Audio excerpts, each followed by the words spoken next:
Hello, my dear viewers. Today is Sunday. I hope you have enjoyed this. We got only one holiday వీక్లో సాధ్యమైనంత వరకు మనం హ్యాపీగా ఉండటానికి ప్రయత్నం చేయాలి as long as we live. So ఈరోజు నేను తీసుకోబోయేటటువంటి అంశం ఏంటంటే గత 2-3 వీడియోల నుంచి మనం యాడ్వర్బులు అవి దేన్ని ప్రభావితం చేస్తాయి, ఆబ్జెక్టుని చేస్తుందని, వెర్బని చేస్తుందని, మళ్ళీ ఒక యాడ్వర్బులు ఇంకోటి చేస్తుందని చెప్పుకుంటూ ఎన్ని రకాలు దగ్గర 10 రకాలు మనం చూడటం జరిగింది. టైంని తెలియజేస్తాయి, ప్లేస్ని తెలియజేస్తాయి, ఫ్రీక్వెన్సీ, రీజన్, ఇంటరాగేటివ్ ఇవన్నీ కూడా చూసాం. ఇక యాడ్వర్బులు ముగించేద్దాం అనుకున్నాను, కానీ కొంచెం ఒక చిన్న వీడియో అది చాలా ముఖ్యమైనటువంటిది. అది దాన్ని చెప్పకుండా అది మనం కంప్లీట్ చేయటం మంచిది కాదనే ఉద్దేశంతో ఈరోజు నేను మరి ఎప్పుడన్నా విన్నారా లేదా మీరు?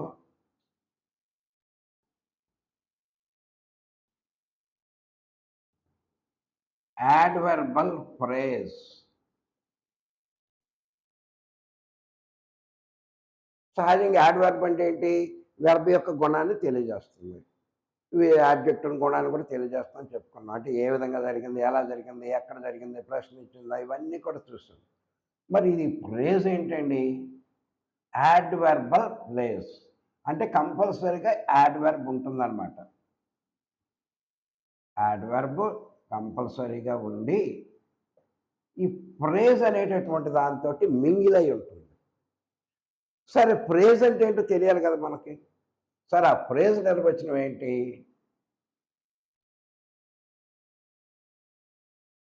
ఫ్రేజ్ అంటే a group of words with no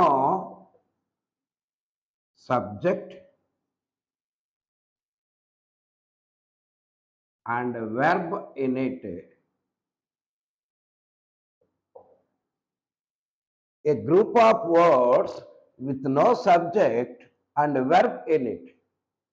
కొన్ని పదాల యొక్క సముదాయం, అందులో సబ్జెక్ట్ ఉండదు, వెర్బ్ ఉండదు. మరి సబ్జెక్ట్ వెర్బ్ ఉన్నప్పుడు అది సెంటెన్స్ ఎలా అవుతుంది? అందుకే దాన్ని సెంటెన్స్ అంటలేదు మనం, దాన్ని ఫ్రేజ్ అని అంటున్నాం.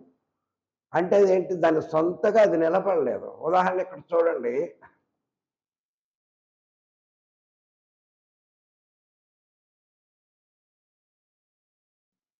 ఏ బ్యూటిఫుల్ కార్ అన్నాం. ఇక్కడ ఏ అనేటువంటి ఆర్టికల్లో బ్యూటిఫుల్ అనేది యాడ్జెక్టివ్, కార్ అనేది నౌను.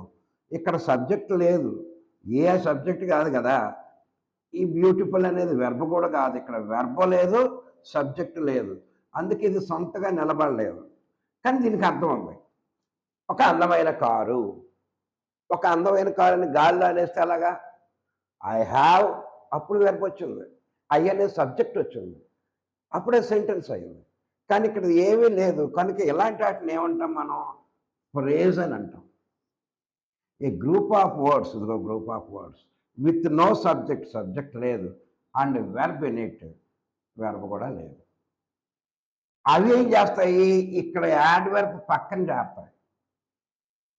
సహజంగా యాడ్వర్బ్ అనగానే వెర్బ్ను చూసేస్తుంది కదా. అది వెర్బ్ ఎప్పుడైతే ఉందో సెంటెన్సే కదా. సో అందుకని మనం ఈ ఫ్రేజల్ వెర్బ్ అనేటటువంటిది ఏంటో మనం తెలుసుకుని ఉండాలి. అంటే యాడ్వర్బ్ ఉంటుంది, దాని పక్కన ఇలాంటి ఫ్రేజెస్ ఉంటాయి. అంటే సబ్జెక్టు వెర్బ్ లేకుండా ఉండేటటువంటి ఇవి ఉంటాయి. సరే, అవి ఎలాగో చూద్దాం ఇప్పుడు మనం.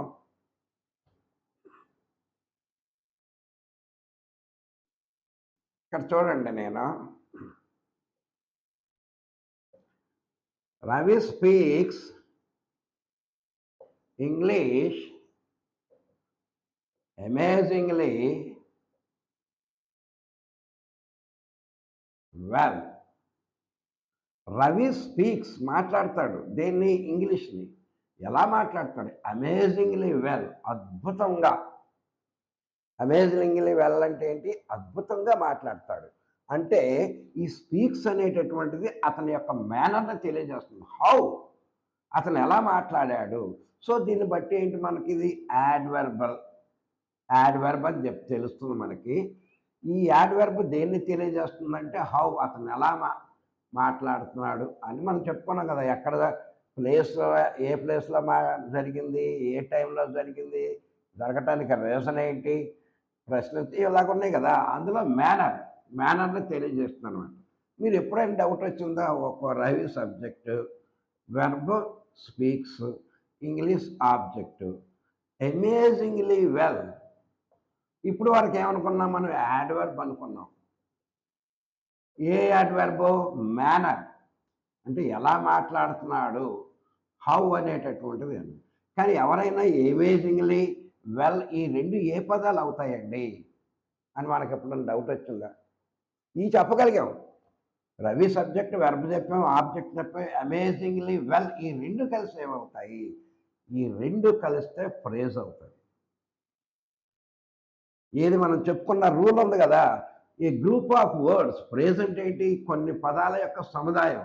సబ్జెక్ట్ ఉండదు, వెర్బ్ ఉండదు, కానీ దీనికి అర్థం ఉంటుంది. సొంతగా నిలబడలేదు, కానీ ఇక్కడ నిలబడగలుగుతుంది. ఎందుకని ఇది ఉంది దీని ముందు. దీన్ని నిలబెట్టేటటువంటి సెంటెన్స్ ఇది. ఎందుకంటే ఇక్కడ వెర్బ్ ఉంది, సబ్జెక్ట్ ఉంది. ఇది స్వతంత్రంగా నిలబడగలుగుతుంది, కానీ ఇది నిలబడలేదు, కనుక దీన్ని మనం ఫ్రేజ్ అన్నాం. కానీ ఇది ఇప్పుడు నిలబడగలుగుతుంది, ఎందుకని దాని ముందు సపోర్టింగ్ సెంటెన్స్ ఉంది కనుక. సో దీన్ని మనం యాడ్వర్బల్ ఫ్రేజ్ అని అంటాం. యాడ్వర్బ్నే తెలియజేస్తుంది అమేజింగ్ వెల్ అనేది. మరి ఇది ఏంటి అంటే ఫ్రేజ్ అంటాం. ఫ్రేజ్ అంటే ఏంటి? సబ్జెక్ట్ లేదు, వెర్బ్ లేదు, దాని అంతటికి అది స్వతంత్రంగా నిలబడలేదు, కానీ అర్థం ఉంది. అమేజింగ్లీ వెల్ అద్భుతంగా ఉంది అని ఉంది, కానీ పూర్తిగా. సో ఇక్కడ ఇది మేనర్ని తెలియజేస్తుంది కనుక దీన్ని మనం ఏమంటామంటే యాడ్వర్బల్ ఫ్రేజ్ అని అన్నాం. ఇప్పుడు వరకు ఏంటి? యాడ్వర్బే అన్నాం మనం. ఈ పదాల గురించి ఏంటి బాబు అంటే ఈ ఫ్రేజ్ పదాలని ఇప్పుడు మనకు అర్థమైంది. ఇంకోటి చూద్దాం.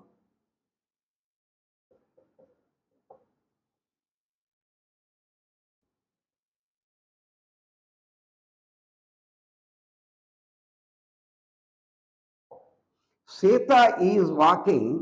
సీత అనేటటువంటి అమ్మాయి ఈజ్ వాకింగ్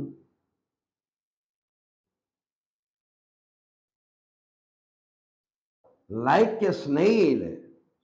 స్నేయిల్ అంటే నత్త. నత్త సహజంగా చాలా స్లోగా నడుస్తుంది. 1 మీటర్ వెళ్ళటానికి దానికి 4 రోజులు ఎంత పడదు. అంటే ఇక్కడ సీత యొక్క నడకని దేంతో పోల్చాడు? స్నేహిల్తో పోల్చాడు. నడుస్తుంది, కానీ ఆ నడవటం ఎలాగుంది? మేనర్, తన యొక్క మేనర్ ఏంటి? స్లోగా వెళ్ళటం. అందుకే దీన్ని మనం ఇదిగోండి ఇక్కడ యాడ్వర్బ్ ఆఫ్ మేనర్ అంటే హౌ అనేటట్టు. సో ఇక్కడ వరకు ఇది కూడా బాగానే ఉంది. Like a snail. ఇక్కడ సబ్జెక్ట్ ఉందా? లేదు. వెర్బ్ ఉందా? లేదు. ఇది కొన్ని పదాల యొక్క సముదాయం. సో దీన్ని మనం ఫ్రేజ్ అంటాం. ఏ ఫ్రేజు? యాడ్వర్బ్ని తెలియజేసేటటువంటి పట్ల ఆ సీత అనేటటువంటి అమ్మాయి ఎలా నడుస్తుంది అనేటటువంటిది దీన్ని చెప్పాం మనం. మేనర్ని తెలియజేస్తాం. సో యాడ్వర్బ్ యొక్క గుణాన్ని తెలియజేస్తుంది కనుక ఫ్రేజ్ అవుతుంది కనుక మనం యాడ్వర్బల్ ఫ్రేజ్ అని. అంటే ఏంటి? ఈ రెండు ఉదాహరణలు కూడా మేనర్ని తెలియజేశారు. అతడు ఎలా ఇంగ్లీష్ మాట్లాడుతున్నాడు, ఈ అమ్మాయి ఎలా నడుస్తుంది, ఫ్రేజ్ పదాలు వచ్చాయి కనుక యాడ్వర్బల్ ఫ్రేజ్ అని మనం చెప్పుకోవటం జరిగింది. చూద్దాం. చూడండి, ఇక్కడ 2 సెట్స్ ఆఫ్ సెంటెన్సెస్ తీసుకున్నాను నేను. దేనికి సంబంధించినవి? యాడ్వర్బల్ ఫ్రేజ్. ఈ యాడ్వర్బ్ యొక్క మీనింగ్ ఆ ఫ్రేజ్లో మిళితమై ఉంటుంది కనుక మనం యాడ్వర్బల్ ఫ్రేజ్ అని అన్నాం. ఇక్కడ ఒక సెంటెన్స్ చూడండి. Mummy is cooking in the kitchen. Mummy ఏం చేస్తుంది? ఈజ్ కుకింగ్, వెర్బ్ ఇది. ఎక్కడ? In the kitchen. In the kitchen. ఇక్కడ వెర్బ్ లేదు, సబ్జెక్ట్ లేదు, ఏమీ లేదు. సో ఇది ఫ్రేజ్. అంటే ఇది యాడ్వర్బే. దేన్ని తెలియజేస్తుంది? వేర్, ఎక్కడ. మనం చూసాం మనం యాడ్వర్బ్ల రకాల్లో. Place, adverb of place. ఆ క్రియ ఎక్కడ జరిగింది అనేదాన్ని తెలియజేస్తుంది అన్నాం మనం. సో ఇక్కడ కుకింగ్ ఆమె ఎక్కడ చేస్తుంది? ఇన్ ద కిచెన్, కిచెన్లో తెలియజేస్తుంది. అంటే ప్లేస్ను సూచించినటువంటి యాడ్వర్బల్ ఫ్రేజ్. చూసారా, mummy is cooking in the kitchen. In the kitchen అనేటటువంటిది ఫ్రేజ్. ఫ్రేజ్ అంటే సబ్జెక్ట్ ఉండదు, వెర్బ్ ఉండదు, ఏమి ఉండదు. కానీ దేన్ని తెలియజేస్తుంది? ఈ యాడ్వర్బ్ యొక్క ఈ యాడ్వర్బ్ ఎక్కడ జరుగుతుంది? కిచెన్లో జరుగుతుంది. ఇంకొక ఉదాహరణ చూడండి. He parked the car at the side of the road. అతడు కార్ను పార్క్ చేశాడు. ఇది వెర్బ్. ఎక్కడ? వేరనేది వస్తుంది కదా, అలా మన ప్రశ్న వస్తుంది కదా. At the side of the road, రోడ్డుకు పక్కన. ఇది ఫ్రేజ్. ఏ ఫ్రేజు? యాడ్వర్బల్ ఫ్రేజ్. దేన్ని తెలియజేస్తుంది? ఎక్కడ జరుగుతుంది? కార్ను అక్కడ పెట్టటం, అమ్మ అక్కడ వంటగదిలో కుకింగ్, వంట చేయటం. సో మనం ఆల్రెడీ చెప్పుకున్నాం. ముందేం చెప్పుకున్నాం మనం? Ravi is speaking English amazingly well అన్న అసలు మేనర్ తెలుసు. సీత చాలా నత్తలాగా నడుస్తుంది, అదే ఆవిడ మేనర్. హౌ అనేటప్పుడు. ఇప్పుడు ఎక్కడ? వేర్, ఎక్కడ అనేటటువంటిది ఈ రెండు. దేన్ని ఉపయోగించి? మనం ఫ్రేజులను ఉపయోగించాం. ఇప్పుడు వరకు ఇది ఫ్రేజ్ అన్న సంగతి మనకు తెలియదు. ఈ చెప్పాలి. ఎట్ ద సైడ్, ఎట్ అంటే ప్రిపోజిషను, సైడ్, మళ్ళీ ఇక్కడ ఆఫ్, ఇవి ప్రిపోజిషన్లు అవుతాయా లేదా తర్వాత చెప్తాను నేను. నెక్స్ట్ మూడో సెట్ తీసుకున్నాం. He gathered so much money to donate to the poor. అతడు గ్యాదర్డ్ సేకరించాడు, verb. So much money object, subject, verb, object. Okay. Money దేనికి? To donate to the poor people, పేదవాళ్ళకి డొనేట్ చేయటానికి. ఇది ఫ్రేజ్. ఈ ఫ్రేజ్లో ఎక్కడ ఒకటి ఉంది, ఇక్కడ ఒకటి ఉంది. టు పూర్ అనేటటువంటిది ఉంది, కానీ సబ్జెక్ట్ లేదు, వెర్బ్ లేదు, ఫ్రేజే. కానీ మరి ఏ ఫ్రేజ్ ఇది? యాడ్వర్బల్ ఫ్రేజ్. దేన్ని తెలియజేస్తుంది? వై, రీజన్ అన్నమాట. మనం ఆల్రెడీ యాడ్వర్బ్ ఆఫ్ రీజన్ చూసాం. ఎందుకు? He was killed. వై వచ్చింది కదా, మనం నేను చెప్పుకున్నాం కదా. ఈ gathered so much money to donate to the poor people. ఎందుకు గ్యాదర్ చేశాడు? పేదవాళ్ళకి ఇవ్వటానికి. అలాగే he requested the teacher to explain once again. వాడికి అర్థం కాల, అందుకే టీచర్ని రిక్వెస్ట్ చేశాడు. ఏమని? Madam, to explain once again. ఇది బాగా అబ్జర్వ్ చేయండి. To explain, to donate. ఇక్కడ చూడండి, అట్ ద సైడ్. ఇక్కడ చూడండి, ఇన్. ఇప్పుడు ఈ ఎందుకు వచ్చాయో చెప్పుకున్నాం. ఇక్కడ కూడా వేరే కదా. ఈ requested the teacher to explain once again. Why, ఎందుకు అడిగాడు, రిక్వెస్ట్ చేశాడు? అర్థం కాలేదు కాబట్టి ఎక్స్ప్లెయిన్ చేయమన్నాడు. మీరు డౌట్ రావచ్చు, ఇక్కడ టు అనేటటువంటి ప్రిపోజిషన్ వచ్చింది కదండి. నేను ఆల్రెడీ చాలాసార్లు చెప్పాను, టు కానీ టు అనేటటువంటి వెర్బ్ తర్వాత, అదే ప్రిపోజిషన్ తర్వాత ఎక్స్ప్లెయిన్ అనేటటువంటి వెర్బ్ వస్తే ఇది మొత్తం కలిపి టు ఇన్ఫినిట్ అవుతుంది. To go, to play, to donate, to eat. అంటే ఏంటి? ఇక్కడ టు, అది టు ఇన్ఫినిట్ అని తెలియజేస్తుంది కనుక దీని ఇన్ఫినిటల్ యాడ్వర్బల్ వెర్బ్ అనొచ్చు, యాడ్వర్బల్ ఫ్రేజ్ అనొచ్చు. ఇక్కడ చూడండి, ప్రిపోజిషన్ని, ఇక్కడ ఇన్ను, అట్ ప్రిపోజిషన్లు ఇవి. మనం చెప్పుకునేటప్పుడు యాడ్వర్బ్ ప్రిపోజిషన్ కూడా బలపరుస్తూ ఉంటుందని చెప్పుకున్నాం. సో ఇక్కడ ఇన్ను, అట్ వీటిని బలపరుస్తూ ఫ్రేజ్, యాడ్వర్బల్ ఫ్రేజ్ అయింది. కాకపోతే అది ఎక్కడా జరిగింది అనేటటువంటిది. ఇక్కడ టు ఎక్స్ప్లెయిన్, టు డొనేట్ అనేటటువంటిది టు ఇన్ఫినిట్లు అనమాట. ఈ టు ఇన్ఫినిట్ను కూడా మనకి యాడ్వర్బ్ బలపరుస్తుంది, కానీ అది యాడ్వర్బ్ కింద మారుతుంది. ఓకేనా? ఇంకా లాస్ట్ది ఇంకొక, ఇక్కడ చూడండి, యాడ్వర్బల్ ఫ్రేజ్. అంటే ఈ సెంటెన్స్లో మనకు తెలియనట్టు అక్కడ ఈ అటెండెంట్స్తో మీటింగ్ ఎక్కడ దాకా మనకు తెలిసింది, ఇది తెలియలేదు. సో వీటిని మనం ఫ్రేజ్ అనుకోండి, పైగా అక్కడ సబ్జెక్ట్ వెర్బల్ లేవు కనుక. సో ఇది దేన్ని తెలియజేస్తుంది? He attends the meeting twice in a month. అతడు నెలకి 2 సార్లు ఆ మీటింగ్కి అటెండ్ అవుతాడు. మనం ఫ్రీక్వెన్సీలో కూడా చెప్పుకున్నాం. How often, regularly, day to day, today, yesterday, next year, ఇలాగ మనకి ఎప్పుడు వాడు జరుగుద్ది. దీన్నేమంటాం మనం? ఫ్రీక్వెన్సీ అంటాం. వెన్, ఎప్పుడు ఆ క్రియ జరుగుతుంది. ఏ క్రియ? అతను మీటింగ్ అటెండ్ అవ్వటం అనేటటువంటి క్రియ ట్వైస్ ఇన్ ఎ మంత్, నెలలో 2 సార్లు అటెండ్ అవుతాడు. క్లియర్‌గా మనకు ఫ్రీక్వెన్సీ వచ్చేస్తుంది. సో ఇది ఫ్రేజ్ ఇది. So adverbial phrase. కానీ ఎప్పుడు దేన్ని తెలియజేస్తుంది? ఎప్పుడు వెన్ అనేటటువంటి దానికి ఆన్సర్ వస్తుంది. నెక్స్ట్ ఇది చూడండి. They visit Tirupati every year. వాళ్ళు సందర్శిస్తారు.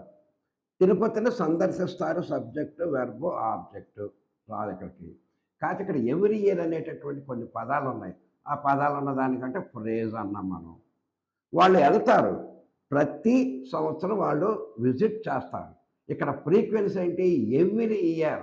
ఎప్పుడు వెళ్తాడు, ఎన్నిసార్లు వెళ్తాడు, ఇలా వెన్ అనేటటువంటి దానికి ఆన్సర్ చెప్పేదాన్ని మనం యాడ్వర్బల్ ఫ్రేజ్ అని అంటాం. మరి ఏం తెలియజేస్తుందంటే ఫ్రీక్వెన్సీని తెలియజేస్తుంది. ఒకటేమో ప్లేస్ని తెలియజేస్తుంది. ఒకటేమో రీజన్ని తెలియజేస్తుంది. ఇవన్నీ ఆల్రెడీ మనకి యాడ్వర్బల్లో ఉన్నాయే. సో అంటే ఇది కూడా మనకు తెలియాలి. యాడ్వర్బల్ ఫ్రేజ్ అంటే ఏంటో తెలియాలని ఈ చిన్న లేకపోతే యాడ్వర్బ్ మళ్ళీ మళ్ళీ అన్నీ చెప్పారు కదండి, ఇదేందుకు చెప్పలేదు అంటారు కదా. యాడ్వర్బ్ ఉండాలి, పక్కన ఫ్రేజ్. మనకు తెలియనటువంటి పదాలన్నీ ఫ్రేజే. కానీ బాగా గుర్తుంచుకోండి, అందులో సబ్జెక్ట్ ఉండకూడదు, వెర్బ్ ఉండకూడదు, కానీ దానికి అర్థం ఉండాలి. అది సొంతగా ఇప్పుడు చూడండి. My best friend.